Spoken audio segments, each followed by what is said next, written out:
পেয়েছো? ওকে, সবাইকে স্বাগত জানাই। আজকে আমাদের শেষ লেকচার WRE 6404 এর ম্যাথমেটিক্যাল মডেলিং কোর্সের। আজকে আমি দুইটা টপিকস কভার করব। একটা হচ্ছে গ্রাউন্ড ওয়াটার মডেলিং এবং আরেকটা হচ্ছে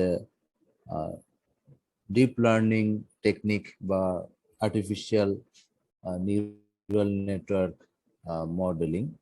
তো প্রথম পার্টটা হচ্ছে আমাদের গ্রাউন্ড ওয়াটার মডেলিং। তো গ্রাউন্ড ওয়াটার মডেলিং এ যাওয়ার আগে তোমার মেইনলি যেটা বুঝতে হবে যে গ্রাউন্ড ওয়াটার মডেলিং আমরা আসলে কি সলভ করি। এই কারণে আমি এখানে দিয়েছি, দেখো যে ওয়াটার বাজেটিং এবং ওয়াটার ফ্লো। তো আমরা গতদিন যে হাইড্রোলজিক মডেলিং করেছি, যে আমরা যে কোনো একটা ক্যাচমেন্টের মধ্যে যে আমরা ওয়াটার ব্যালেন্সটা আমরা সিমুলেট করি, এবং সেখানেও কিন্তু আমরা ইভাপোট্রান্সপিরেশন, ইনফিল্ট্রেশন এবং গ্রাউন্ড ওয়াটার কম্পোনেন্ট আমরা সিমুলেট করি। সো আমরা যদি শুধুমাত্র গ্রাউন্ড ওয়াটারের বাজেটিং, যে কি পরিমাণ গ্রাউন্ড ওয়াটার ভলিউম আমার একটা ক্যাচমেন্ট বা এরিয়াতে আছে, সেটা যদি আমার মেইন কনসার্ন হয়, সেই ক্ষেত্রে আমরা হয়তো গ্রাউন্ড ওয়াটার মডেলিং ইউজ না করে আমরা শুধুমাত্র হাইড্রোলজিক মডেল থেকেই সেই ইনফরমেশনটা পেতে পারি, যে কি পরিমাণ গ্রাউন্ড ওয়াটার রিচার্জ হচ্ছে বা গ্রাউন্ড ওয়াটার ভলিউম আমার অ্যাভেলেবেল একটা ওয়াটার শেডে। এবং যদি ল্যান্ড ইউজ চেঞ্জ হয় বা ক্লাইমেট চেঞ্জ হয়, ইভেন ওয়াটার এক্সট্রাকশন বাড়ে, সেগুলোর জন্য গ্রাউন্ড ওয়াটারের অ্যামাউন্টের কি চেঞ্জ হবে, সেইটা যদি আমরা করতে যাই, তাহলে এটা কিন্তু আমরা টিপিক্যাল যে হাইড্রোলজিক মডেল আছে সেটা দিয়ে আমরা সলভ করতে পারি। তাহলে কোশ্চেন আসে যে তাহলে গ্রাউন্ড ওয়াটার মডেলিংটা আমার কোথায় লাগবে।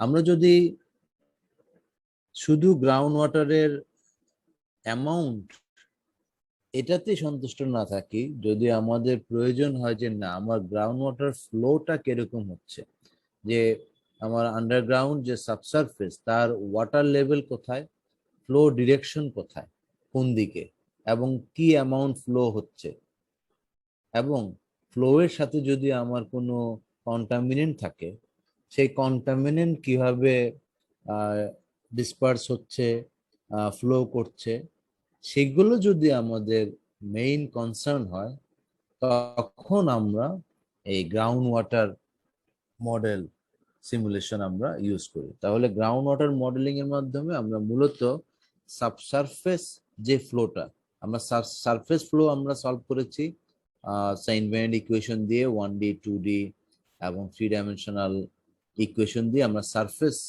রান অফ বা রিভারের যে সারফেস ফ্লো সেটাকে আমরা সিমুলেট করি। যদি আমরা সাবসারফেস ফ্লোকে সিমুলেট করতে চাই, তাহলে আমাদেরকে যে কোনো একটা গ্রাউন্ড ওয়াটার মডেলিং এর হেল্প নিতে হবে।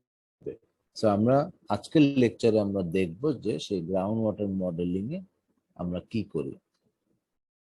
In principal ground water modelling এও আমরা ফর এ গিভেন যে কোনো একটা ওয়াটারশেড বা ক্যাচমেন্ট এরিয়া বা যে কোনো বাউন্ডারি এরিয়াতে ফর এ গিভেন রেইনফল তার কি পরিমাণ সারফেস রান অফ হয় এবং কি পরিমাণ গ্রাউন্ড ওয়াটারে যায়, সেটা একটা গ্রাউন্ড ওয়াটার মডেল ক্যালকুলেট করে। সো হাইড্রোলজিক মডেলিং এর যেই কমন কম্পোনেন্ট বা হাইড্রোলজিক সাইকেলের যে কমন কম্পোনেন্ট, ইভাপোট্রান্সপিরেশন ক্যালকুলেট করা, ইনফিল্ট্রেশন ক্যালকুলেট করা, গ্রাউন্ড ওয়াটার ফ্লো ক্যালকুলেট করা, সেগুলো গ্রাউন্ড ওয়াটার মডেলিং এও তোমার থাকছে।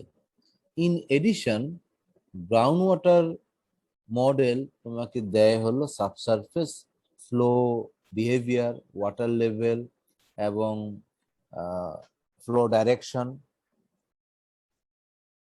পাশাপাশি আরেকটা জিনিস দেয়, সেটা হচ্ছে আমার এই রিভার বা সারফেস রান অফের সাথে যে, এটা যদি আমার রিভার হয় আর এদিকে যদি আমার গ্রাউন্ড ওয়াটার লেভেল হয়, বিশেষ করে শুকনো মৌসুমে, সো আমার যখন ফ্লাড লেভেল, রিভার যখন ফ্লাডের ওয়াটার লেভেল যখন হাই, তখন আমার কিন্তু এই রিভার থেকে আমার গ্রাউন্ড ওয়াটারে আমার কন্ট্রিবিউট করে।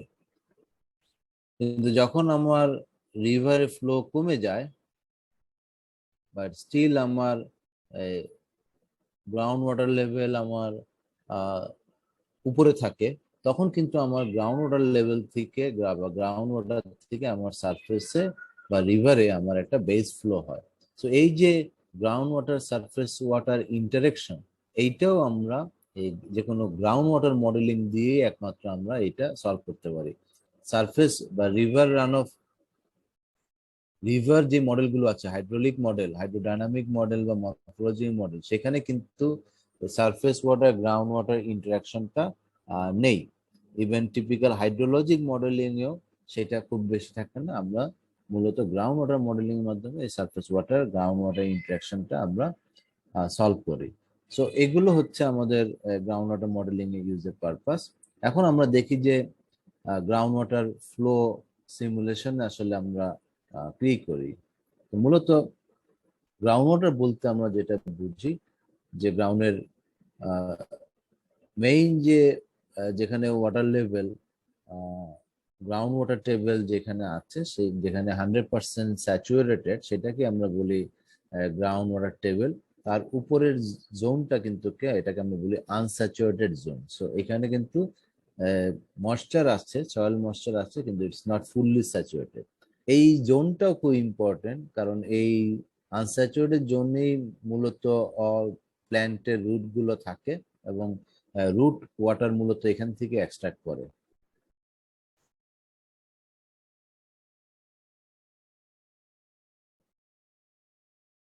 So this is unsaturated well, যেখানে আমার স্যাচুরেশন 100% না। আর এটা হচ্ছে স্যাচুরেটেড সয়েল, যেখানে আমার যে সয়েলের যে ভয়েড গুলো আছে সেটা ফুললি স্যাচুরেটেড।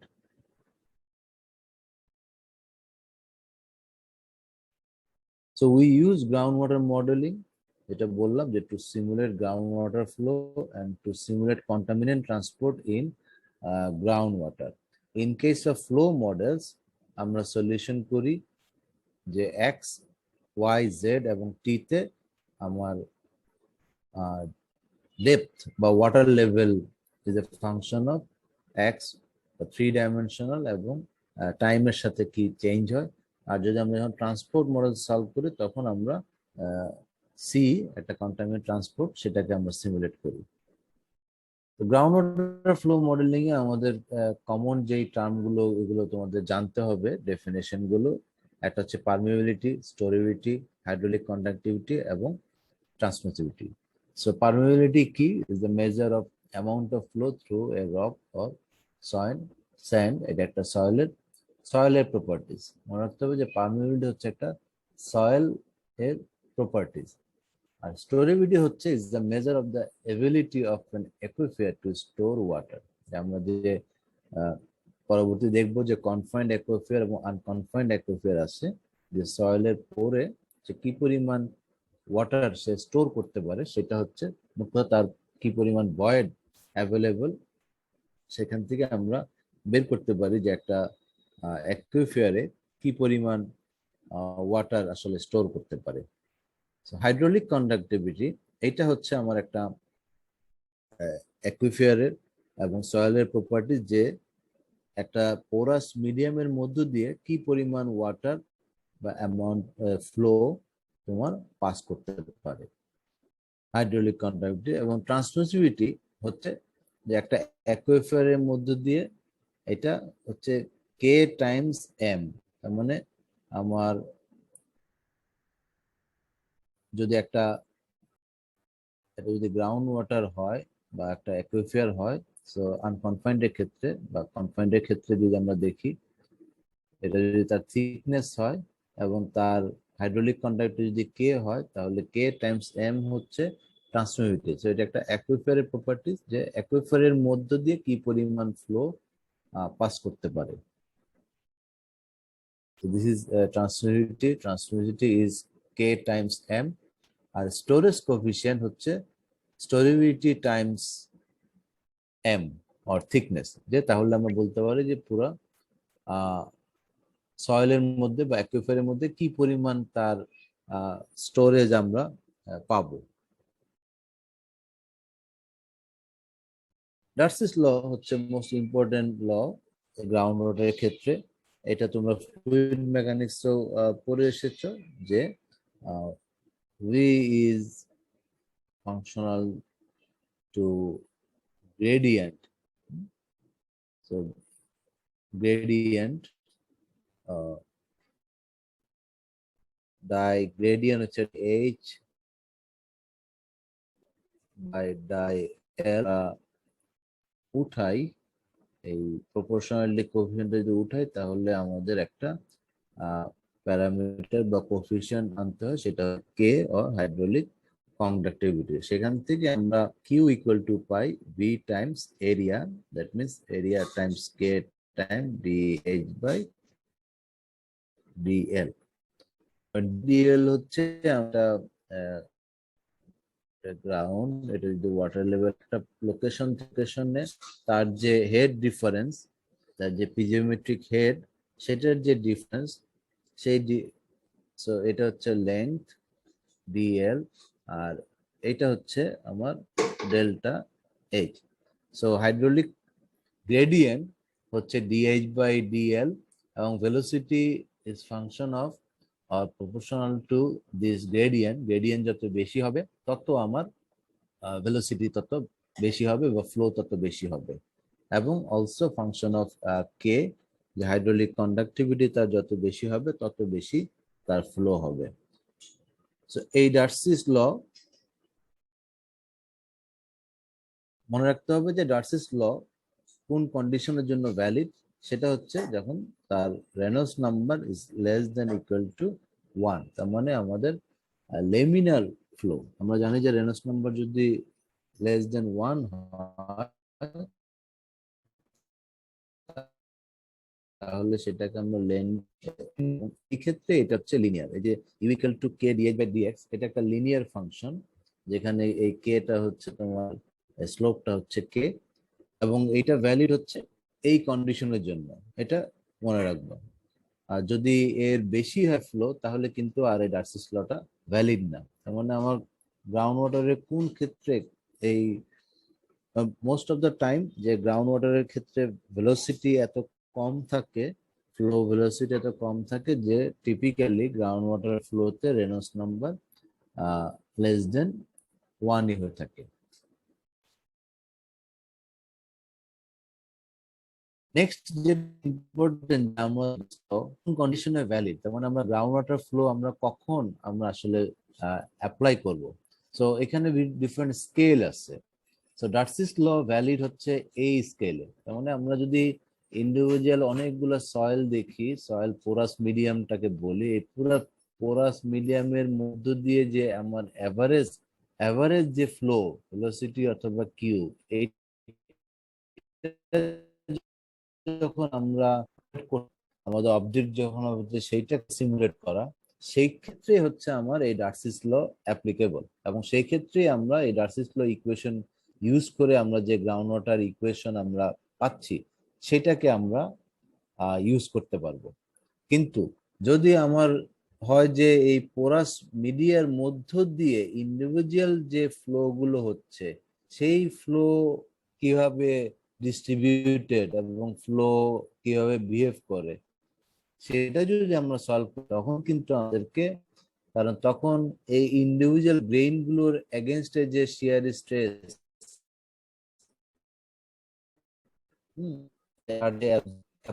এইগুলো তখন ফ্যাক্টর হয়ে আসবে, এবং ওইখানে কিন্তু আমাদের এই ডার্সিস ল ভ্যালিড না। তখন আমাদেরকে ইউজ করতে হবে 3 ডাইমেনশনাল যে নেভিয়ার স্টোকস ইকুয়েশন আছে সেইটা, এবং এগুলো রেঞ্জ হচ্ছে in terms of millimetre and মাইক্রোমিটারের লেভেলে যদি আমরা সলভ করি। আর আমরা যদি in terms of metre level, আমরা মিডিয়ামটাকে যদি মিটার বাই মিটার চিন্তা করি, যে তার মধ্য দিয়ে কত পার্টি আমরা একটা মিডিয়াম হিসেবে চিন্তা করছি, সেই ক্ষেত্রে হচ্ছে এই আজকে যেটা পড়াচ্ছি গ্রাউন্ড ওয়াটার ইকুয়েশন ডার্সিস ল ইউজ করে, সেইটা ভ্যালু। তার মানে যখন আমরা মূলত গ্রাউন্ড ওয়াটার মডেলিং বলছি তখন কিন্তু আমরা আসলে বোঝাচ্ছি কিন্তু ডার্সিস ল অ্যাপ্লাই করে এই ফ্লোটাকে আমরা সিমুলেট করছি, not flow through individual soil medium. সেটা সলভ করতে গেলে আমাদেরকে ফ্লুইড মেকানিক্সের হেল্প নিতে হবে।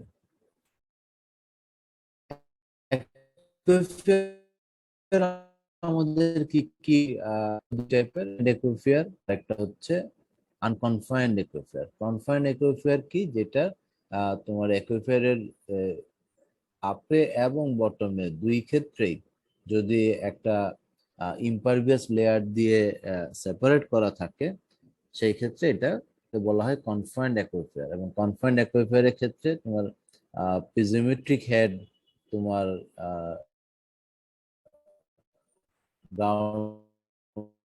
ওয়াটার লেভেল হতে তো আপস্ট্রিমে কোন একটা পয়েন্ট থেকে হয়তো ওয়াটার করছে, এটার পিএল হয়তো ওটার সমান।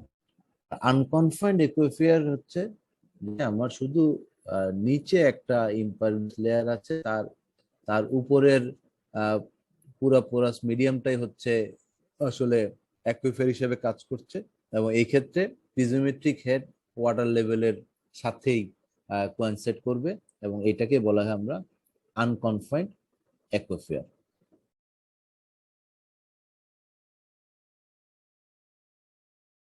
Continuity equation mainly governing equation, যেটা বললাম যে ডার্সিস ল ইউজ করে মূলত আমরা যদি যে কোনো একটা যদি ইউনিট ভলিউম আমরা কনসিডার করি, এদিকে যদি এক্স এবং এদিকে যদি ওয়াই হয়, সেক্ষেত্রে আমরা কন্টিনিউটি ইকুয়েশন, যে কি পরিমাণ ফ্লো আসছে এবং কি পরিমাণ ফ্লো যাচ্ছে, এই কন্টিনিউটিটা যদি আমরা সলভ করি, like other continuity of surface flow, continuity of morphological case, এবং কন্টিনিউটি অফ কন্টামিনেট ট্রান্সপোর্ট, সেটার মধ্যে যদি আমরা গ্রাউন্ড ওয়াটারেরও একটা কন্ট্রোল ভলিউম নেই এবং তার যদি আমরা কন্টিনিউটি ইকুয়েশন সলভ করি, তাহলে আমরা পাবো এই ইকুয়েশন, যেটা হচ্ছে die h by die t plus die q x by die x plus die q x by die y equal to q. Q হচ্ছে যদি ফ্লো থাকে, আর না হলে এটা হচ্ছে জিরো। তার মানে সেম, যে আমার যে পরিমাণ ডিসচার্জ আসছে এবং যে পরিমাণ ডিসচার্জ বেরোচ্ছে তার মধ্যে যদি কোনো ডিফারেন্স থাকে, তাহলে আমার ওয়াটার লেভেল আস্তে আস্তে রাইজ করবে, গ্রাউন্ড ওয়াটার লেভেল রাইজ করবে, আর যদি না থাকে তাহলে গ্রাউন্ড ওয়াটার লেভেল ফল করবে। সেখান থেকে আমরা কনফাইন্ডের ক্ষেত্রে আমরা এই কিউ এক্স কে আমরা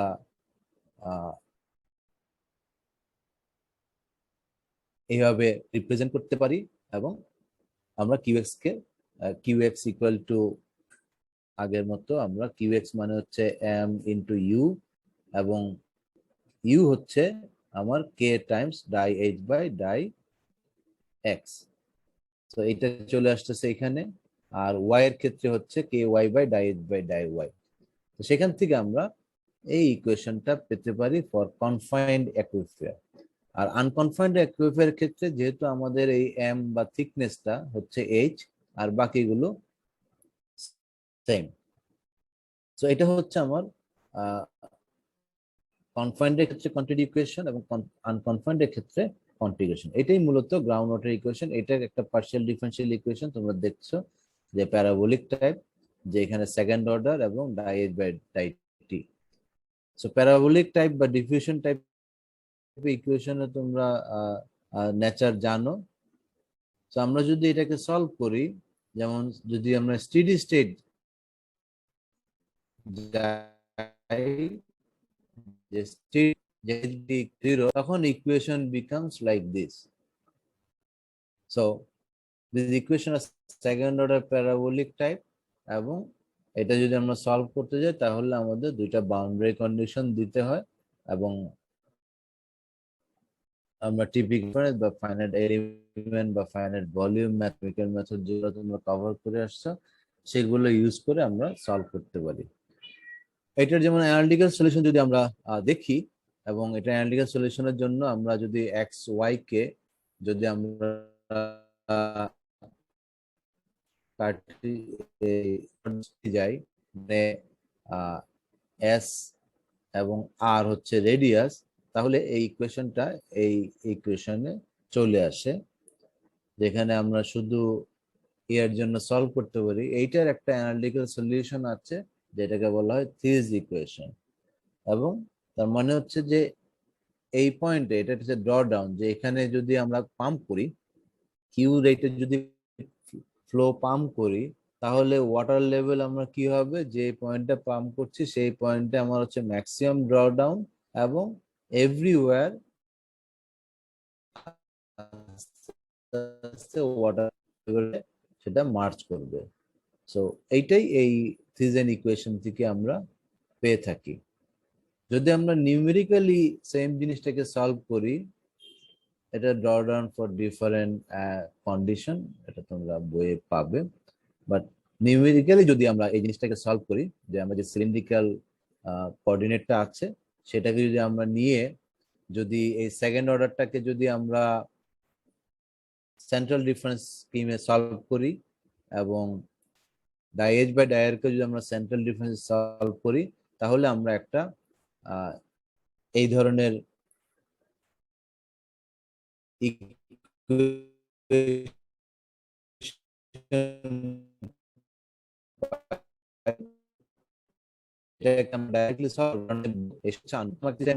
নিয়ে সলভ করতে হবে। তার মানে আমার n by n systems of matrix থাকবে, ইকুয়াল টু 0, 0 হবে না, পরে এখানে একটা বাউন্ডারি কন্ডিশন দিতে হবে, দিয়ে আমরা এই সেম জিনিসটা সলভ করব। যেমন প্রবলেম আমরা একটা কিওয়ার্ড ড্র ডাউনটা করি, তাহলে আমরা এই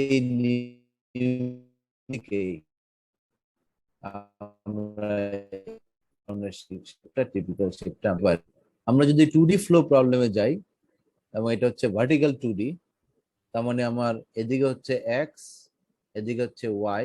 খুব টিপিক্যাল 2D প্রবলেম, যে আমার যদি একটা ইম্পারভিয়াস ড্যাম থাকে, এবং এখানে যদি আমার ওয়াটার লেভেল থাকে, এবং এদিকে যদি আমার ড্রাই থাকে, তাহলে আমরা জানি যে আমার ground water flow, seepage flow এদিক থেকে লেফট টু রাইট মুভ করবে।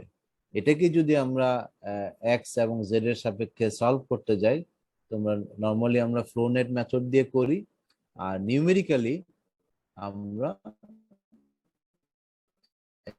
এটা এই বাউন্ডারি এখানে একটা নিউমেরিক্যাল রিলেশন দেখতে পাচ্ছ। সো প্রবলেম হচ্ছে 3D প্রবলেম, যে আমরা যদি কমপ্লিট একটা জোনের জন্য বা একটা এরিয়ার জন্য, আমরা বেসিক মডেল মূলত 3 ডাইমেনশনাল মডেল দিয়ে সলভ করা হয়, কারণ আমরা যে হাইড্রোলজিক মডেল বা ওপেন চ্যানেল ফ্লো মডেল আমরা মূলত 2D model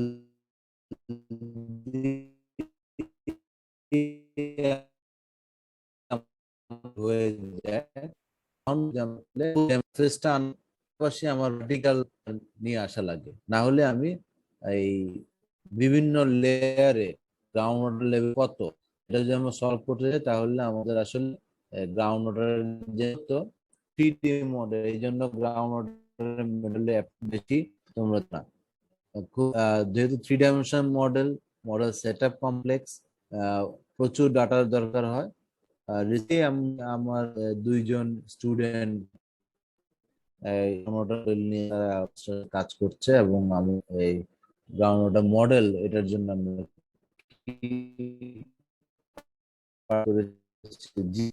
ground water use হচ্ছে মড ফ্লো। মড ফ্লো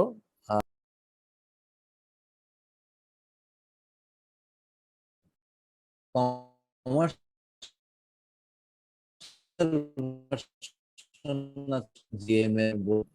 এটা finite element based ground model, এটাও ওপেন সোর্স মনে হয়। আর আইডব্লিউএম ইউজ করে মাইক শি, এটা হচ্ছে গ্রাউন্ড ওয়াটার মডেল, মাইক মাইক সেটসু। মড ফ্লো যেটা বললাম, যে ইউএসজিএস এর ডেভেলপ করা, United States of Geological Survey, এবং লেটেস্ট ভার্সন হচ্ছে মড ফ্লো 6। তো তোমরা যদি জাস্ট মড ফ্লো লিখে সার্চ দাও, তাহলে তোমরা ইউএসজিএস এর ওয়েবসাইট থেকে এটা পেতে পারো। আর যেটা বললাম যে আরেকটা এই মডফ্লো সেট আপ করার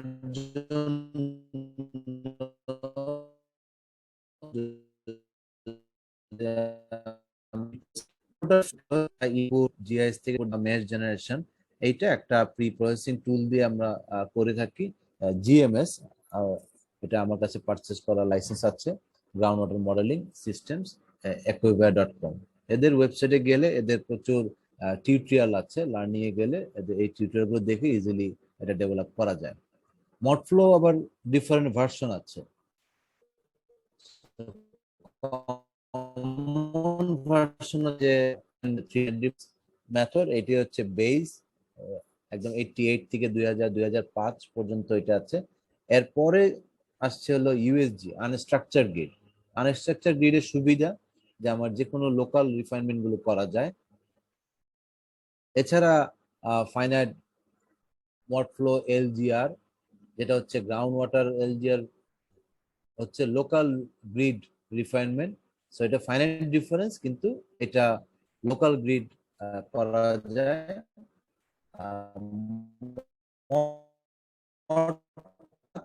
এটা হচ্ছে কন্টেন্ট মডফ্লো, সেটা সলভ করার জন্য।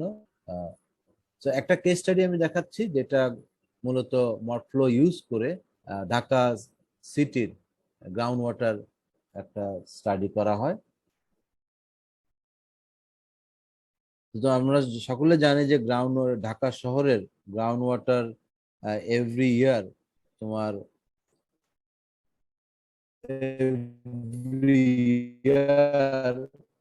তোমার 3 মিটার করে ফল করছে। তো এই স্টাডিতে গ্রেটার ঢাকা এবং ঢাকার আশেপাশের পুরা এরিয়াটা নিয়ে একটা 3D মডেল ডেভেলপ করে এবং গ্রাউন্ড ওয়াটার রিচার্জ কি হচ্ছে সেটা স্টাডি করে। So this is the study area.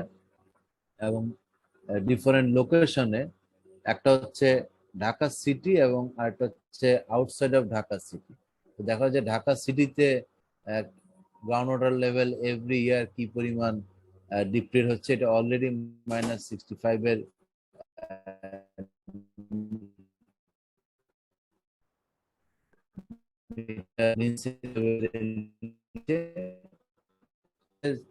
ঢাকার বাইরে কিন্তু আমার গ্রাউন্ড লেভেল স্টিল হাই। এটা হচ্ছে রেইনফল ডিস্ট্রিবিউশন। এটা হচ্ছে গ্রাউন্ড ওয়াটার অ্যাবস্ট্রাকশন ইউজেস, যে মূলত ইরিগেশন পারপাস, এবং দেখা যাচ্ছে একটা বড় ইউজার হচ্ছে কিন্তু ডিওয়াসা। তো রিসেন্টলি ডিওয়াসা এখন নতুন এই গ্রাউন্ড ওয়াটার ইউজেস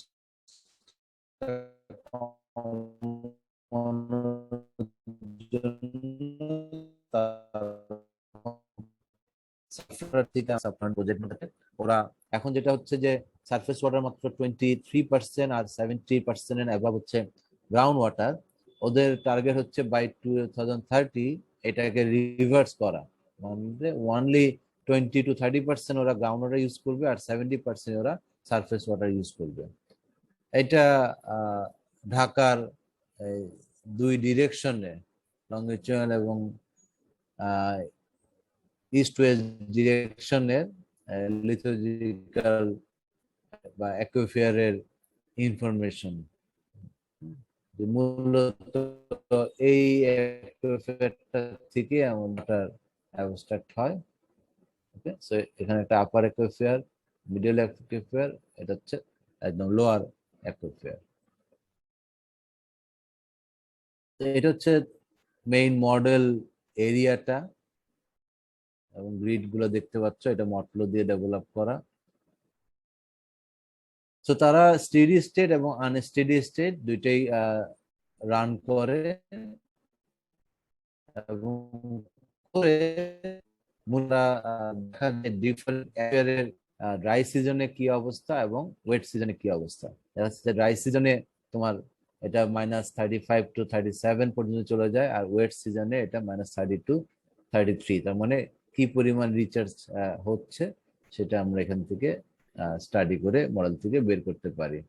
এটা হচ্ছে আপার অ্যাকুইফায়ারের, এটা হচ্ছে লোয়ার অ্যাকুইফায়ারের কন্ডিশন, ওয়াটার লেভেল, এবং ফাইনালি সেখান থেকে তারা মূলত ওয়াটার ব্যালেন্স বা ওয়াটার বাজেটটা, যে কি পরিমাণ এভরি মান্থ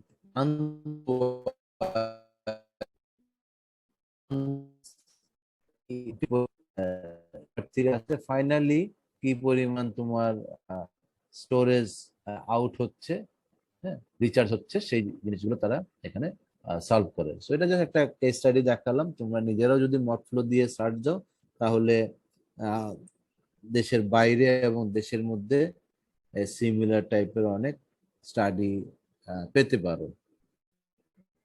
সো যদি আমরা সামারি করি, আমরা দেখলাম যে গ্রাউন্ড ওয়াটার মডেলিং, আমরা মূলত হাইড্রোলজি মডেলিং এবং তার সাথে গ্রাউন্ড ওয়াটার মডেলিং এর যে বেসিক ডিফারেন্স সেটা আমরা দেখলাম, এবং গ্রাউন্ড ওয়াটারের যে গভর্নিং ইকুয়েশন দেখলাম, যে ডার্সিস ল কোন কোন কন্ডিশনে এবং কোন স্কেলে এটা ভ্যালিড। সেখান থেকে আমরা গ্রাউন্ড ওয়াটারের গভর্নিং ইকুয়েশনটা আমরা দেখলাম কনফাইন্ডের ক্ষেত্রে এবং আনকনফাইন্ডের ক্ষেত্রে, এবং তার আমরা অ্যানালিটিক্যাল সলিউশন, একটা সিম্পলিফাইড ইকুয়েশনের জন্য অ্যানালিটিক্যাল সলিউশন দেখলাম। দেন আমরা ডিফারেন্ট কেস স্টাডি দেখলাম, one dimensional ground water problem, two dimensional ground water problem, এবং একটা রিয়েল কেস আমরা দেখলাম। তো এই ছিল গ্রাউন্ড ওয়াটার মডেলিং এর সম্পর্কে ইন্ট্রোডাকশন। নেক্সট আমি দেখাবো যে ডিপ লার্নিং দিয়ে আমরা কিভাবে বিভিন্ন প্রবলেম সলভ করতে পারি।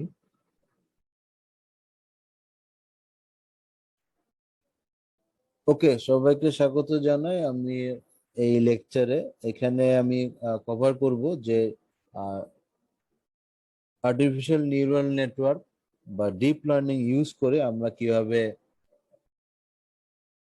বিভিন্ন প্রসেস আমরা মডেল করতে পারি। আমি একটা কেস স্টাডিও দেখাবো, এবং এই কোর্সের শেষে আমি কিছু রেফারেন্স ম্যাটেরিয়াল দিব, যারা ইন্টারেস্টেড তারা এটা দেখতে পারো। সো প্রথমে আসি যে আর্টিফিশিয়াল ইন্টেলিজেন্সটা কি এবং কেন আমরা আসলে আর্টিফিশিয়াল ইন্টেলিজেন্সটা আমরা করছি। তো মূলত আমরা যে এত দিন ধরে আমরা যেটা দেখলাম যে open channel flow, ground water, hydrologic process, তো সেখানে মূলত আমরা গভর্নিং ইকুয়েশন সলভ করি। তার মানে গভর্নিং ইকুয়েশন, একটা ফিজিক্যাল প্রসেসকে আমরা একটা গভর্নিং ইকুয়েশন নিয়ে আসি, সেই গভর্নিং ইকুয়েশনটাকে আমরা কোড করি, দেন আমরা ডাটা ইনপুট দেই এবং আউটপুট পাই। কিন্তু যে প্রসেসগুলো খুব কমপ্লেক্স, যেখানে আমরা জানি যে গভর্নিং ইকুয়েশনে অনেক অ্যাজাম্পশন থাকে, সিম্পলিফিকেশন থাকে, বা অনেক প্রসেসের ক্ষেত্রে আমরা গভর্নিং ইকুয়েশন আসলে জেনারেটই করতে পারি না, ডেভেলপই করতে পারি না। তো সেই ক্ষেত্রে আমরা এই আর্টিফিশিয়াল নিউরাল নেটওয়ার্ক বা আর্টিফিশিয়াল ইন্টেলিজেন্স আমরা ইউজ করতে পারি। আর্টিফিশিয়াল ইন্টেলিজেন্সে কয়েকটা স্টেপ আছে, ধাপ আছে। যেমন আর্টিফিশিয়াল ইন্টেলিজেন্স হচ্ছে যে কোনো ডিভাইসকে যদি আমরা আর্টিফিশিয়াল ইন্টেলিজেন্স দেই, যে ইট ক্যান সেন্স বা it can decide by itself, তাহলেই সেটাকে আর্টিফিশিয়াল ইন্টেলিজেন্স বলি। তার মধ্যে একটা আরো ডিপার পার্ট বা ব্রাঞ্চ হচ্ছে মেশিন লার্নিং। যে এই আর্টিফিশিয়াল, আমরা যদি একটা রোবট বা একটা কোডকে বা মেশিনকে যদি অনেকগুলো ডাটা ফিট করে যদি আমরা তাকে ট্রেন করতে পারি, so that's call machine learning, যে আমরা মেশিনকে ট্রেন করাচ্ছি বা লার্ন করছি। আর তারও আরো ডিপার পার্ট, এই জন্য এটাকে নাম হচ্ছে ডিপ লার্নিং। যদি আমার কাছে অনেক ডাটা থাকে এবং সেই ডাটাগুলো ইউজ করে যদি আমি একটা মেশিনকে ট্রেন করি, তাহলে সেটাকে আমরা বলি machine deep learning. So traditional in programming আর মেশিন লার্নিং এর মধ্যে ডিফারেন্স কি? যে আমরা যেটা হাইড্রোলজিক মডেলিং দেখলাম, যে হাইড্রোলজিক মডেলিং, তো সেখানে আমরা rainfall, land use, soil, DM data, অনেক কিছু ইনপুট দেই, এবং আমার এখানে ট্রেডিশনাল প্রোগ্রামিং হচ্ছে সেই হাইড্রোলজিক প্রসেসের কিভাবে সলভ করবে সেটা কোড লেখা থাকে এবং সে কিউ জেনারেট করে। তো দ্যাটস ট্রেডিশনাল প্রোগ্রামিং, যেখানে তুমি ইনপুট দিবা এবং প্রোগ্রামটা দিবা, সে একটা আউটপুট জেনারেট করবে। বাট মেশিন লার্নিং এ আমরা যেটা করব যে রেইনফল, ল্যান্ড ইউজ সব ইনপুট দিব, সাথে আমরা আউটপুট যে কিউ জেনারেট করব সেটাকে আমরা ইনপুট হিসেবে দিব, দিয়ে ওকে বলবো যে এইবার তুমি এই যে হাইড্রোলজিক প্রসেসটা এটাকে আইডেন্টিফাই করো, যে রেইনফলের সাথে কিউ এর যে রিলেশনশিপ এইটাকে আইডেন্টিফাই করো। তার মানে আমি এমন একটা ওয়েতে এই কোডটাকে ট্রেন করব যে সে রেইনফলের সাথে কিউ এর রিলেশনশিপটা পেয়ে যায়। এটাই হচ্ছে আমার আউটপুট। এটা যখন আমি পেয়ে গেলাম, এখন আমি নিউ রেইনফল দিলে আমি নিউ কিউ পাবো। So this is call machine learning. So machine learning এ আমি ইনপুটও দিব, আউটপুটও দিব, এবং তাকে আমি বলবো যে প্রোগ্রামটাকে জেনারেট করতে। এইটার অনেক অ্যাডভান্টেজ আছে, যেখানে আমার প্রোগ্রামটা আমি জানি না যে রিলেশনশিপ গুলো কিরকম হবে এবং কমপ্লেক্স প্রসেস সেগুলোকে আমার সলভ করার জন্য এই ট্রেডিশনাল প্রোগ্রামিং আমি পারতামই না। তার মানে আমার মেশিন লার্নিংটা একটা নতুন ডাইমেনশন আমাকে দিচ্ছে। সো ডিপ লার্নিং এর হিস্ট্রি তোমরা দেখে নিও, যে কম্পিউটার স্টার্ট থেকে শুরু করে মূলত লাস্ট লাস্ট যে 15 to 20 ইয়ার্স, এই ইয়ারের মধ্যে ডিপ লার্নিংটা সবচেয়ে বেশি অ্যাডভান্স হয়েছে বিকজ অফ হিউজ কম্পিউটেশনাল পাওয়ার এবং মেমোরি স্টোরেজ ক্যাপাসিটি বাড়ছে, প্রসেসিং পাওয়ার বাড়ছে। এই কারণে এখন, কারণ এটাতে বিগ ডাটা মানে হিউজ মিলিয়ন্স অফ ডাটাকে প্রসেস করতে হয়।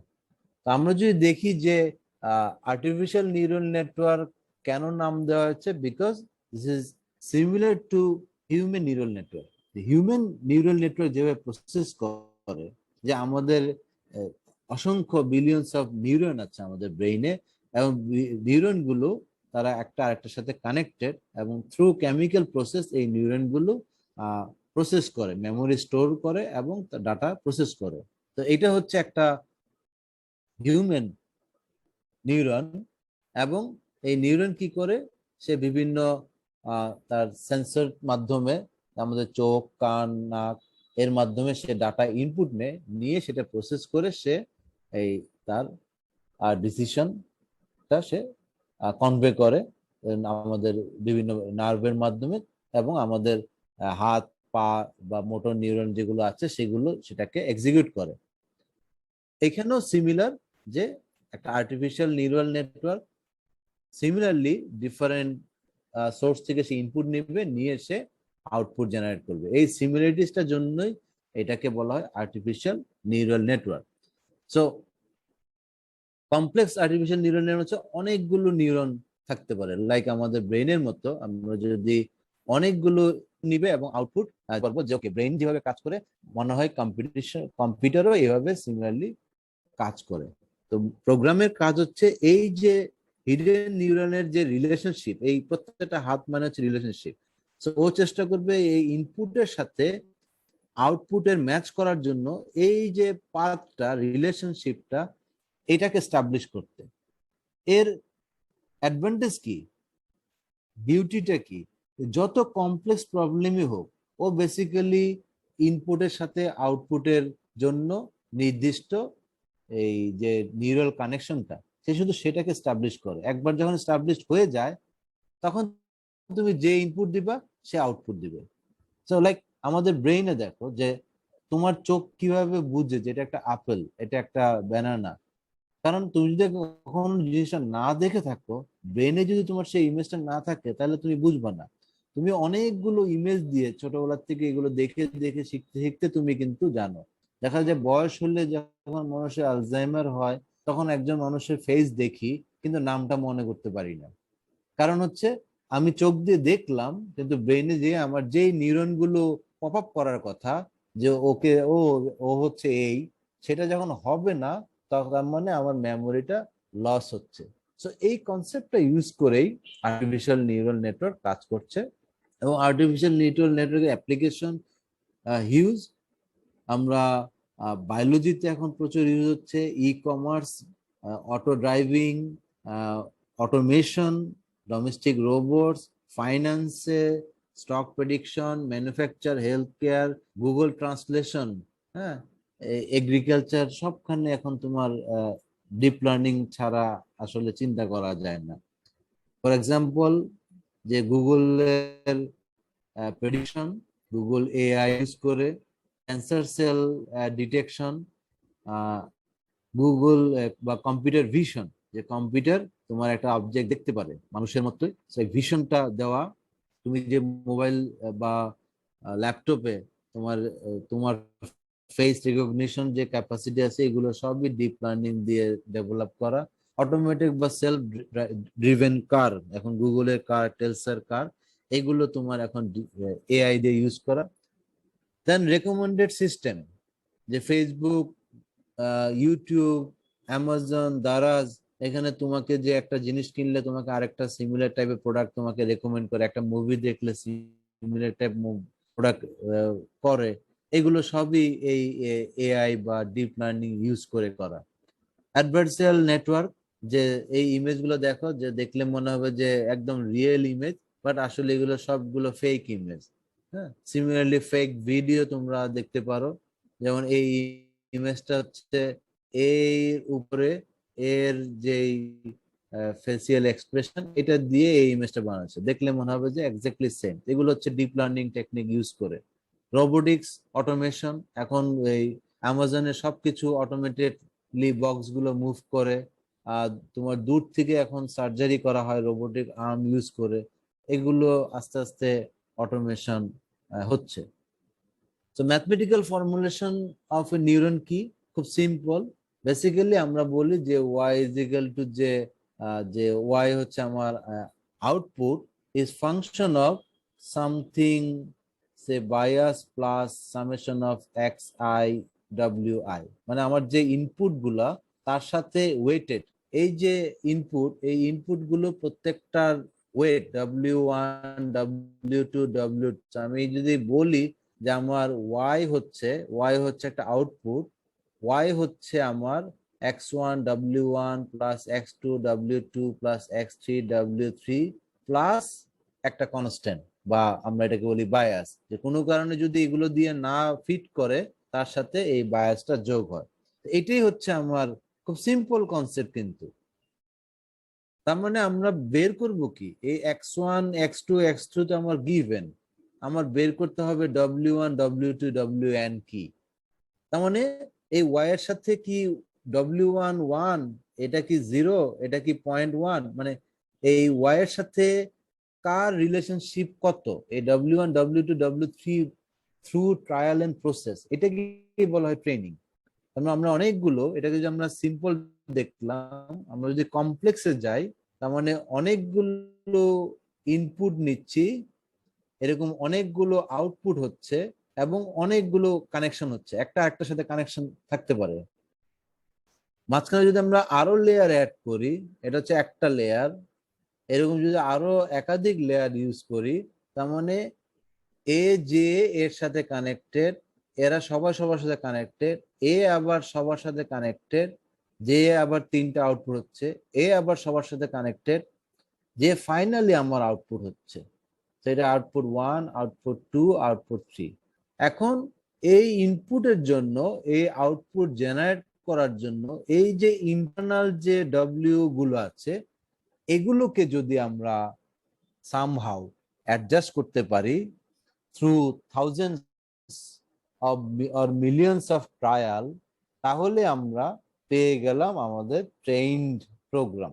এটাই মূলত আসলে কনসেপ্ট, খুব সিম্পল। সো যেটা দেখালাম ওইটারই একটা সিম্পলিফিকেশন। এগুলো হচ্ছে এই পুরা জিনিসটা, একটা গোল মানে হচ্ছে এর মধ্যে তার মানে আমরা এই আউটপুটের সাথে এই ইনপুটের রিলেশনশিপ করব। বেসিক্যালি আমরা বের করব এই ওয়েট গুলো এবং বায়াস গুলো কত, সেটা বের করা। আর আমরা কিভাবে করি? তো this is call A fully connected forward neural. তার মানে এটা ফুললি কানেক্টেড, প্রত্যেকটা লেয়ারের সাথে আউটপুট লেয়ার এবং ইনপুট লেয়ার ফুললি কানেক্টেড, এবং এটা হচ্ছে ফরওয়ার্ড ফিড নিউরাল, তার মানে আমার ইনফরমেশন শুধু এদিকে যাচ্ছে। যদি আমার ইনফরমেশন ব্যাকওয়ার্ড মুভ করে, দ্যাটস কল ব্যাকওয়ার্ড ফিড। আমরা দেখবো যে ব্যাকওয়ার্ড প্রপাগেশনও আমরা কিভাবে করি। এবং এখানে এই যে ইনপুট এবং আউটপুট রিলেশনশিপটাকে অল 0 to 1 আনার জন্য, কারণ তোমার অনেক ধরনের ডাটা থাকবে, রেঞ্জ থাকবে, বাট এগুলোকে আমরা 0 to আনার জন্য আমরা আবার একটা ফাংশন, ডিফারেন্ট ফাংশন বলি আমরা।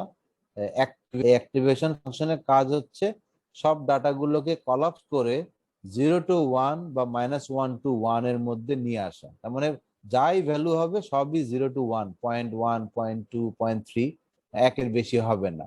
এটা করার জন্য কোনো একটা অ্যাপ্লিকেশন ফাংশন ইউজ করি। এখন আসো আমরা যে কিভাবে কাজ করি। প্রথমে আমরা অনেকগুলো সেট অফ ইনপুট দিলাম, দিয়ে একটা আউটপুট জেনারেট করলাম। এখন এই আউটপুটটা ঠিক আছে কিনা, ওই যে ক্যালিব্রেশন ভ্যালিডেশন বললাম, তার মানে আমার কাছে কিছু লেভেল ডাটা থাকবে, অবজার্ভ ডাটা থাকবে। এই অবজার্ভ ডাটার সাথে আমি এই মডেলের আউটপুটটা প্রথমে ম্যাচ করব। যদি ম্যাচ না করে তার মানে কি এরর। আমাদের ওই ক্যালিব্রেশন ভ্যালিডেশনের মতো এখানেও কাজ হচ্ছে এররটাকে মিনিমাইজ করা। এটাই হচ্ছে এররটাকে মিনিমাইজ করা, যে আমরা এই এরর বা লস আমরা বের করব, করে এটাকে আমরা ট্রায়াল করব এমন ভাবে যাতে এই এররটা বা লসটা আস্তে আস্তে মিনিমাম হয়। এই হলো বেসিক্যালি কনসেপ্ট। এরর এরর কিভাবে বের করি, অবজার্ভারতে তোমার যে লেভেল ডাটা তার যে ডিফারেন্স সেটাকে যদি স্কয়ার রুট করে সাম করি তাহলে আমরা এররটা পেয়ে যাই।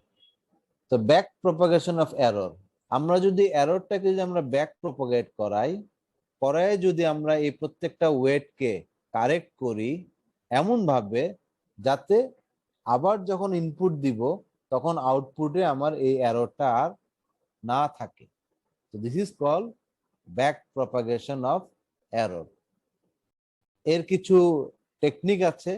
একটা টেকনিক হচ্ছে গ্রেডিয়েন্ট ডিসেন্ট মেথড, যে আমার যে ইনিশিয়াল যে লসটা এটাকে আমরা এররটা প্রপাগেট করতে করতে এমন ভাবে আনবো যেখানে আসলে আমার এররটা হবে minimum. This is call global loss minimum, যে আমার এররটা হবে মিনিমাম। সেখানে আসলে আমি বলবো যে আমার মডেলটা ক্যালিব্রেটেড বা successfully. So gradient descent method, যে আমরা চাই যে এররটাকে মিনিমাইজ করা।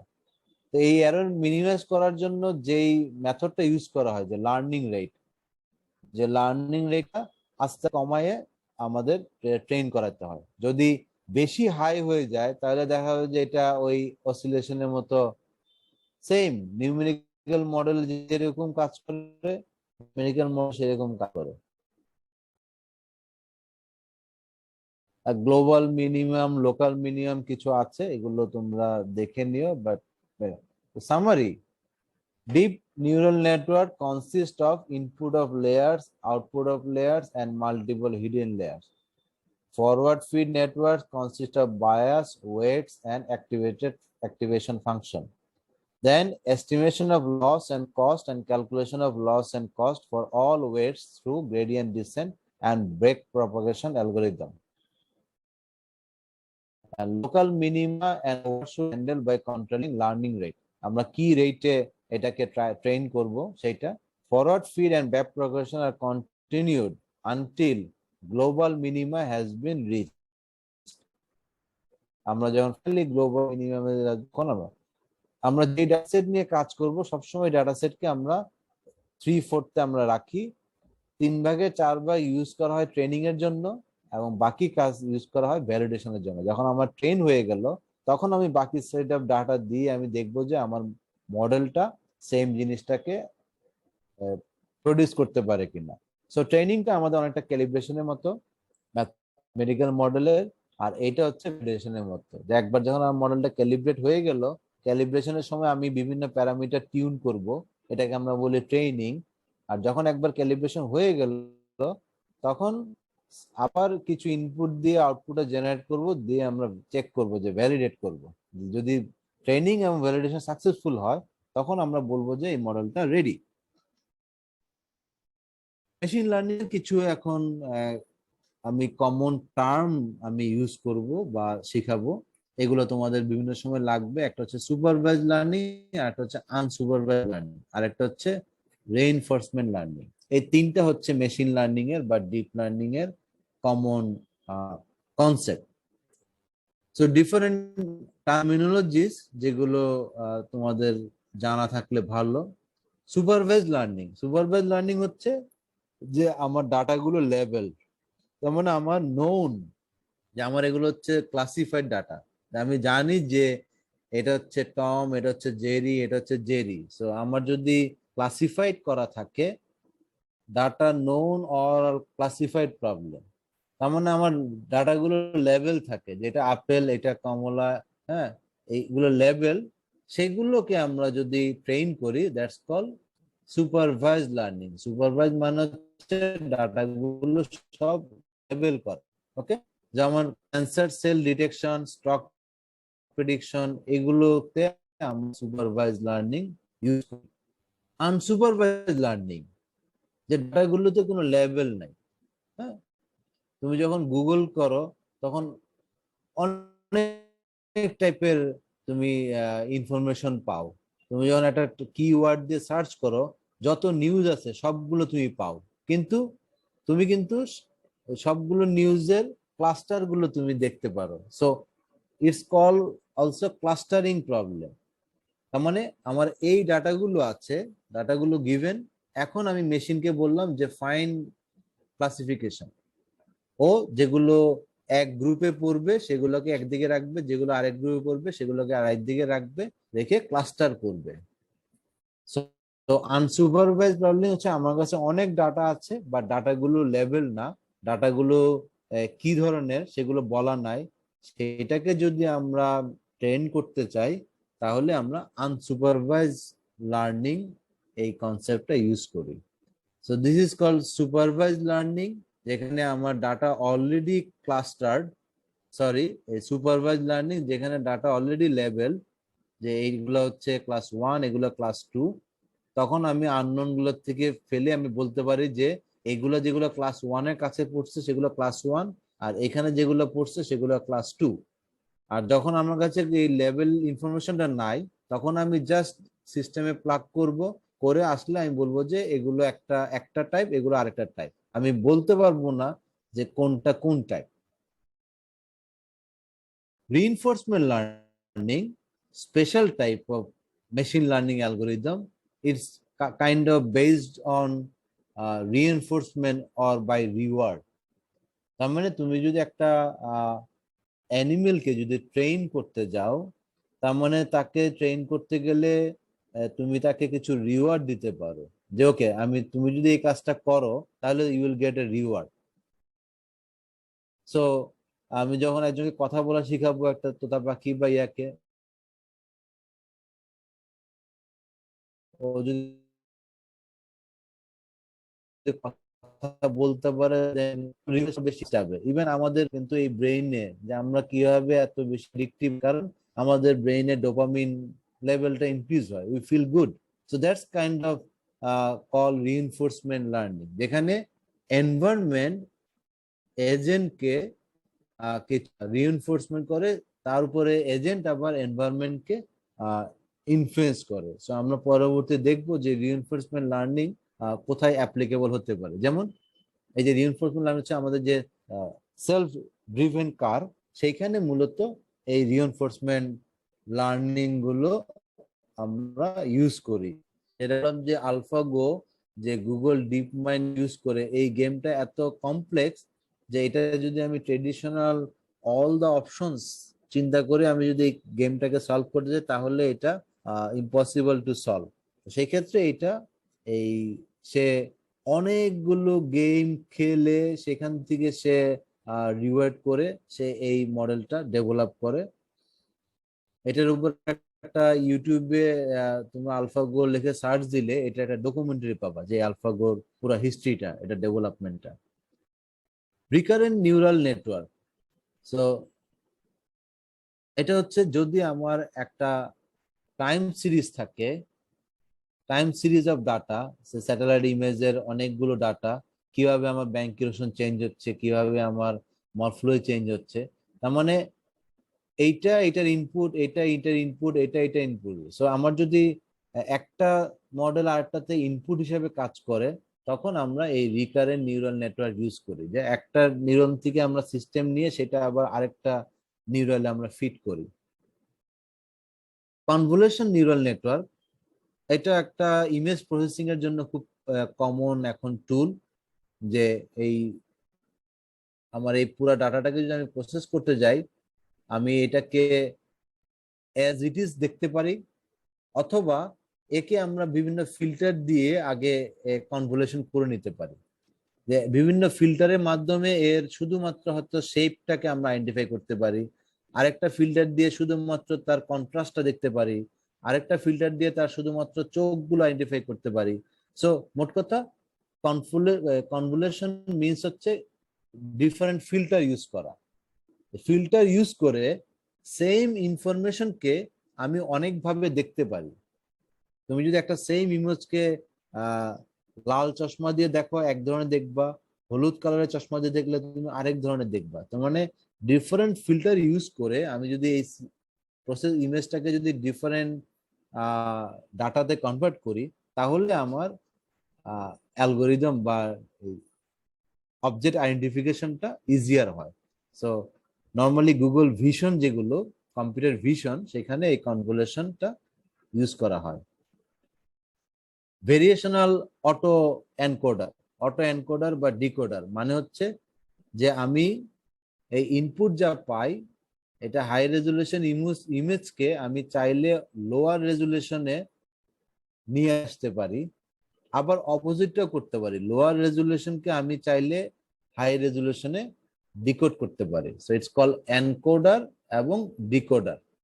এটার অনেক ইউজ আছে, যেটা বলা যায় ফেক ভিডিও বা ইমেজ প্রসেসিং, যে এই ইমেজটাতে অনেক নয়েজ আছে, এখান থেকে যদি আমরা একটা ফ্রেশ ইমেজ তৈরি করতে চাই, যেমন এই ইমেজটাতে প্রবলেম আছে, তো আমরা এই ইমেজটাকে নিয়ে যদি আমরা তার জাস্ট বেসিক পার্টটা নিয়ে আসি, পরে যদি নয়েজটাকে রিমুভ করে যদি আমরা আবার সেই ইমেজটাকে ডিকোড করি বা রিকনস্ট্রাক্ট করি, so that's call variational auto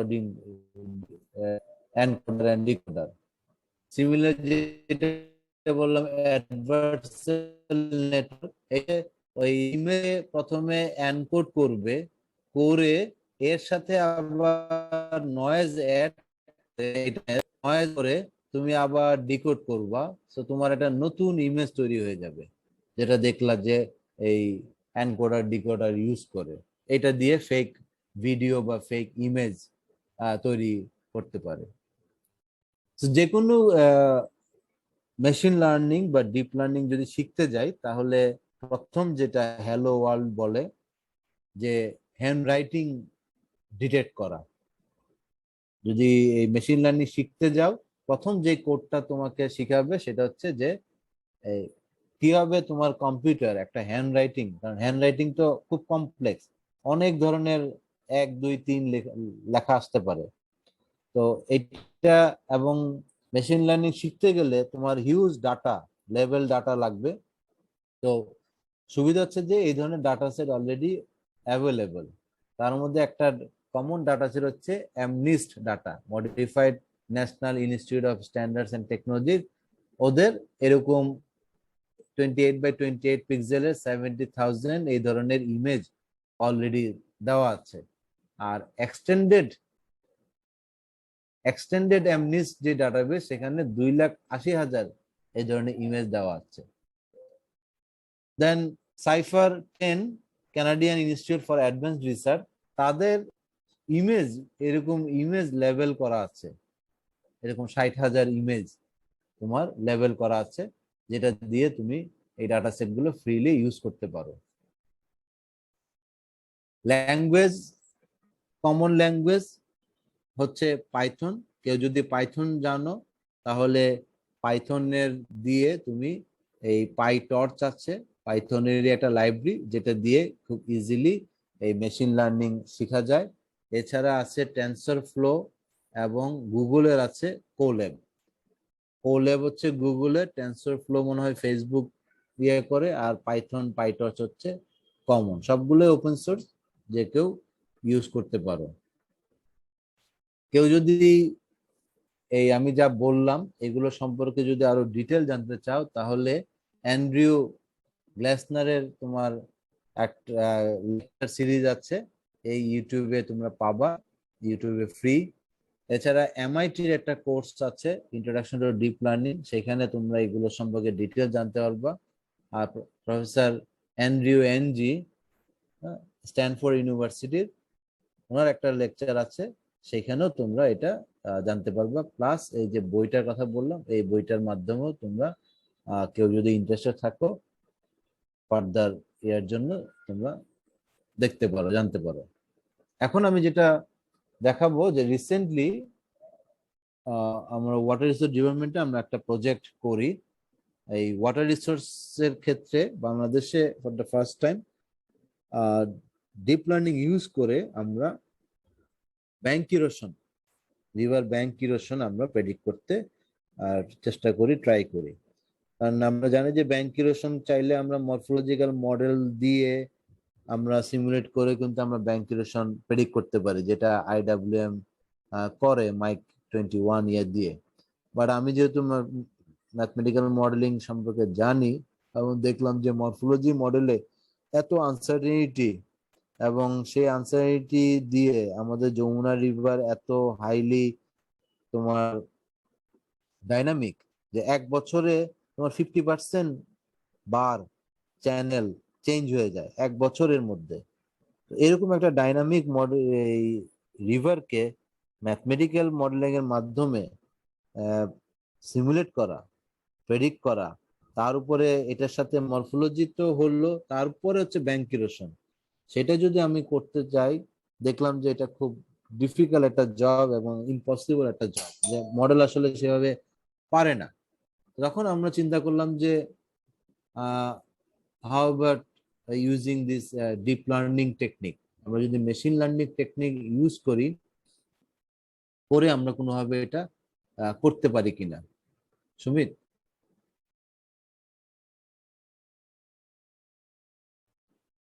so আমরা দেখলাম যে ডিপ লার্নিং ইউজ করে, স্যাটেলাইট ইমেজ ইউজ করে, আমাদের কাছে যেহেতু হিস্টোরিক্যাল স্যাটেলাইট ইমেজ আছে, সো স্যাটেলাইট ইমেজ ইউজ করে আমরা কোনোভাবে এই ব্যাংক ক্রিয়েশন প্রসেসটাকে আমরা ক্যাপচার করতে পারি কিনা, সেটারই আমরা এখানে এই রিসার্চ প্রজেক্টটা ট্রাই করি। ওয়ারপো আমাদেরকে, ডব্লিউডিএম কে এটা ফান্ড করে, এটা প্রায় 1.5 বছরের প্রজেক্ট ছিল, এবং গত বছরের অক্টোবরের দিকে আমরা এটা কমপ্লিট করি। তো এটা ছিল আমাদের মেইন অবজেক্টিভ, যে আমরা অনেকগুলো কম্পোনেন্ট ছিল, তার মধ্যে একটা কম্পোনেন্ট হচ্ছে আমরা মডেলিং এর মাধ্যমে আমরা দেখব, প্লাস আমাদের মেইন কম্পোনেন্ট ছিল যে ডিপ লার্নিং এর মাধ্যমে আমরা একটা টুল ডেভেলপ করে দিব, এবং সেই টুলটা আমরা ওদেরকে আমরা হ্যান্ড ওভারও করি। সো কনসেপ্ট হচ্ছে যে এই লাস্ট 30 ইয়ার্স এর স্যাটেলাইট ইমেজকে আমরা বিগ ডাটা হিসাবে, এখানে huge data, pixel by pixel যদি আমরা দেখি, প্রায় মিলিয়নস অফ ডাটা পিক্সেল, এই পিক্সেল ইনফরমেশন গুলোকে যদি আমরা মেশিন লার্নিং এর মাধ্যমে ফিট করি, করে আমরা 30 বছরে তাকে যদি ব্যাংক লাইন আমরা দিয়ে দেই, সে এই ইমেজ থেকে এই ব্যাংক লাইনটা সে প্রেডিক্ট করতে পারে কিনা, জেনারেট করতে পারে কিনা, সেটা আমরা ট্রাই করি।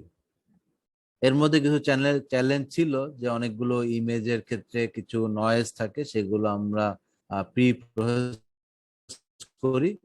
আমরা মূলত ডাটাটা যেভাবে প্রিপেয়ার, যে আমরা ইমেজ দেই, তোমাকে তো মেশিন লার্নিং বলো আর কম্পিউটারে সব আসলে নাম্বার হিসেবে দিতে হবে। সো ইমেজ আসলে সে 8 GB তার যে ভ্যালু সেগুলো সে পায়, করসপন্ডিং আমরা প্রত্যেকটা বছরে ব্যাংক লাইন আমরা দিই। তো ব্যাংক লাইন গুলোকে আমরা এই লেফট ব্যাংক থেকে তার যে লোকেশন ডিস্টেন্স, এগুলো আমরা একটা, এই লেফট ব্যাংকে রাইট ব্যাংকে আমরা একটা ভেক্টর হিসেবে জেনারেট করি, লেফট ব্যাংকে একটা ভেক্টর হিসেবে জেনারেট করি, করে আমরা এই পুরোটাকে, এই ভেক্টর গুলোকে বা পজিশন গুলোকে আমরা আউটপুট হিসাবে তাকে দেই।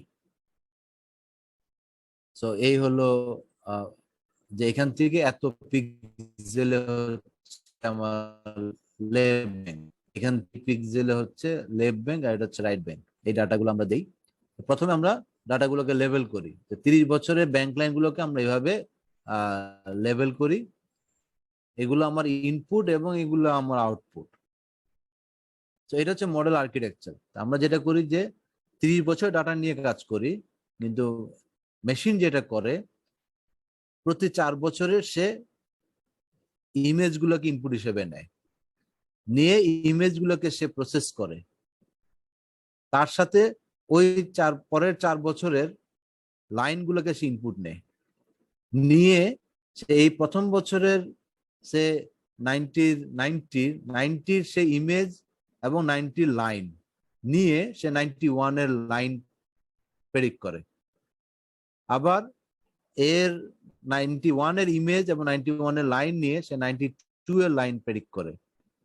এইভাবে সে 4টা বছরে সে লাইন নিয়ে ফাইনালি সে লেফট ব্যাংক এবং রাইট ব্যাংক, মানে 4 বছরের ইনপুট নিয়ে সে পঞ্চম বছরটার লেফট ব্যাংক এবং রাইট ব্যাংক ইউজ করে। তার মানে আমি যদি আজকে 2021 এখন আমি যদি 2022-কে প্রেডিক্ট করতে যাই, তাহলে আমাকে ইনপুট দিতে হবে 2021, 2020, হ্যাঁ, 2019 এবং 2018, 18, 19, 20, 21 এই 4টার ইমেজ দিব এবং 4টার ব্যাংক লাইন দিব, দিলে সে ফাইনালি আমাকে লাস্ট ইয়ারের 2022-এর লেফট ব্যাংক এবং রাইট ব্যাংক সে জেনারেট করে দিবে। এগুলো হচ্ছে মডেলের বিভিন্ন প্যারামিটার যেগুলো ইউজ করা হয়। এটা হচ্ছে মডেলের ট্রেনিং, দেখছো যে 400 পর্যন্ত তোমার ট্রেন করতে হয়। এই পুরো মডেলটা ট্রেন করতে তোমার GPU, not normal machine, GPU মেশিনে তোমার আড়াই থেকে 3 দিন লাগে। এটা হচ্ছে মিন এরর এবং স্ট্যান্ডার্ড ডেভিয়েশন। আফটার ট্রেনিং আমার লেফট ব্যাংক এবং রাইট ব্যাংকের মধ্যে স্টিল যে তোমার ডিফারেন্স, যে মিন এরর হচ্ছে রাইট ব্যাংক এবং লেফট এর অর্ডার অফ 1 to 2 পিক্সেল। তার মানে স্টিল আমাদের 2 থেকে 3 পিক্সেল এবং 1 পিক্সেল হচ্ছে 30 মিটার। তার মানে 60 to 70 মিটার কিন্তু স্টিল এই মডেলের এরর তোমার আছে। এটা হচ্ছে আমাদের ফাইনালি মডেল রেজাল্ট। এবং যদি দেখো যে এই রেটটা হচ্ছে আগের বছরের প্রিভিয়াস ইয়ারের ব্যাংক, তোমার হোয়াইটটা হচ্ছে পরের বছরের ব্যাংক, অ্যাকচুয়াল ব্যাংক, আর মাঝখানের যে ব্লু এই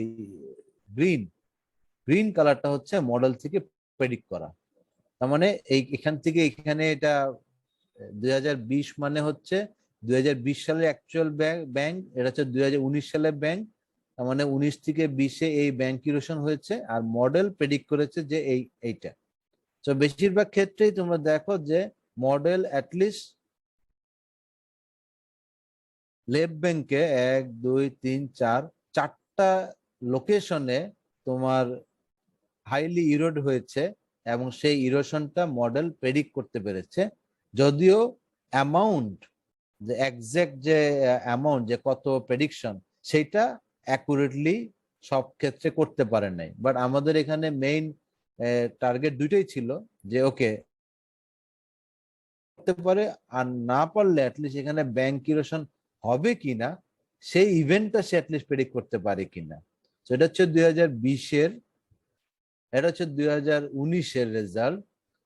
এইটাতে ব্লু কালার যেটা, এটা হচ্ছে সিএজিএস, প্রতি বছরই তারা মডেল প্রেডিক্ট করে। সো এটা হচ্ছে সিএজিএস এর প্রেডিকশন। সো সিএজিএস এখানে প্রেডিক্ট করেছিল, আমাদের মডেলও প্রেডিক্ট করেছে যেখানে ইরোশন হবে। এখানেও সিএজিএস প্রেডিক্ট করেছে, আমাদের মডেলও পার্শিয়ালি করতে পেরেছে। এখানে যেমন সিএজিএস করে নেই, করতে হয়েছে।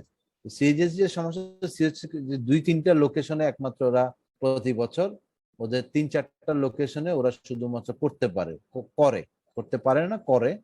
আর আমাদের এই মডেলের সুবিধা হচ্ছে এটা পুরা ব্যাংক জুড়ে, এই পুরা ব্যাংকেই 80 কিলোমিটার ব্যাংকেই প্রত্যেকটা লোকেশনেই সে প্রেডিক্ট করে।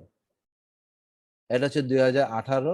তো আমরা যদি দেখি যে লেফট ব্যাংক এবং রাইট ব্যাংকের থেকে যদি আমরা ডিস্টেন্সটা দেখি, এটা হচ্ছে অ্যাকচুয়াল ব্যাংক 2019 আর 20-এর মধ্যে যে অ্যাকচুয়াল ইরোশন, আর এই ব্রাউন কালারটা হচ্ছে মডেল থেকে প্রেডিকশন। তাহলে আমরা দেখছি অ্যাকচুয়ালি এখানে একটা ইরোশন হয়েছে, এখানে একটা ইরোশন হয়েছে, এখানে একটা ইরোশন হয়েছে, এখানে একটা ইরোশন হয়েছে। এই ইরোশন গুলো মডেল প্রেডিক্ট করেছে। এটা ইন্টারেস্টিং যে এখানে মডেল প্রেডিক্ট করেছে যে ইরোশন হয়েছে, কিন্তু আসলে ইরোশন হয়নি। এটাও ইন্টারেস্টিং, কারণ এখানে আসলে গত বছর ইরোশন হওয়ার পরে এখানে জিও ব্যাগ ডাম্প করা হয়েছে। এটা হচ্ছে চৌহালির ওইদিকে। তো এই জায়গাটায় ওয়াটার বোর্ড কিছু মেজার্স নিয়েছে। মেজার্স নেওয়াতে এই জায়গায় ইরোশনটা আর হয় নাই। তার মানে এটা শো করে যে যদি এটা মেজার না নিত তাহলে কিন্তু এই জায়গাটা ভাঙতো। তার মানে মডেল ঠিকই ওইটার হিস্টোরিক্যাল ইমেজ দেখে ওইটা প্রেডিক্ট করতে পেরেছে। এভাবে 2017-18-তে সে টোটাল 1 2 3 4 5 6 6টা ইভেন্টের মধ্যে 4টাই লোকেশনে সে প্রেডিক্ট করতে পেরেছে, 2টাতে সে পারেনি। এই জায়গাটাতে এখনো রয়ে গেছে। এইভাবে ফাইনালি আমরা দেখতে পাই যে যদি আমরা টোটাল দেখি যে 2019-20-এ 8টার মধ্যে 7টা লোকেশনে সে প্রেডিক্ট করতে পারছে, একটাতে করতে পারে নাই। 18-19-এ 6টার মধ্যে 5টা করতে পারছে, একটা করতে পারে নাই। 17-18-তে 10টার মধ্যে 7টা করতে পারছে, 3টা করতে পারেনি। তো আমরা যদি দেখি যে যত আমরা ব্যাক করতেছি 2019-20, 18-19, 17-18, যত আমরা পিছনে যাচ্ছি তত আমার মডেলের অ্যাকুরেসি কমতেছে। আর যত আমরা ক্লোজ, যদি এই বছর ডাটা নিয়ে এই পরের বছরটা যদি যাই, তার মানে আমরা যদি 3 বছর পরের প্রেডিকশন করি সেখানে অ্যাকুরেসি আমার কম থাকবে, কিন্তু আমি যে নেক্সট ইয়ার প্রেডিকশন করি সেটার অ্যাকুরেসি বেশি থাকবে। ওভারঅল যেটা দেখা গেল যে 100টার মধ্যে আমার 80% এরিয়া আমি প্রেডিক্ট করতে পারছি, 20% প্রেডিকশন আমার এখনো ঠিক হয়নি। হয়তো এখানে আমাদের আরো অনেক কাজ করতে হবে, এবং আমরা টার্গেট আছে যদি ওয়ার্পো এবং চায় তাহলে আমরা এই সিমিলার জিনিসটাই আমরা অন্য রিভারের ক্ষেত্রে আমরা অ্যাপ্লাই করব। তো তোমরা দেখতে পেলে যে ডিপ লার্নিং বা আর্টিফিশিয়াল নিউরাল নেটওয়ার্ক মডেলিং তোমার কিভাবে ট্রেডিশনাল যে কম্পিটিশনাল মডেলিং বা ম্যাথমেটিক্যাল মডেলিংকে কিভাবে সাপ্লিমেন্ট করতে পারে। এমনও হতে পারে যে ভবিষ্যতে আরো 10-15-20 বছর পরে হয়তো ট্রেডিশনাল ম্যাথমেটিক্যাল মডেলিং এর থেকে এই ডিপ লার্নিং মডেলিং এই আরো বেশি পপুলার হয়ে যাবে। হয়তো আমি যেটা বললাম যে ট্রেডিশনাল মডেলিং দিয়ে আমরা হয়তো মরফোলজিটা ওভাবে ক্যাচ করতে পারছি না। আমরা দেখেছি যে মরফোলজি মডেলিং এ এক মডেল থেকে আরেক মডেলে 100% অ্যাকুরেসি ডিফারেন্স থাকে। সো আমাদের কাছে যদি অনেক ডাটা থাকে, ডিপ লার্নিং মডেলিং এর লিমিটেশন হচ্ছে you need lots of data. তো আমার কাছে যদি হিউজ ডাটা থাকে তাহলে আমরা এই ডিপ লার্নিং, আবার সেই ডাটার অ্যাকুরেসিও ভালো হতে হবে। যদি আমার ডাটার আবার ডাটা যদি আমার রং থাকে তাহলে আমার মডেলও রং থাকবে। So thank you very much for your attention. Sumit.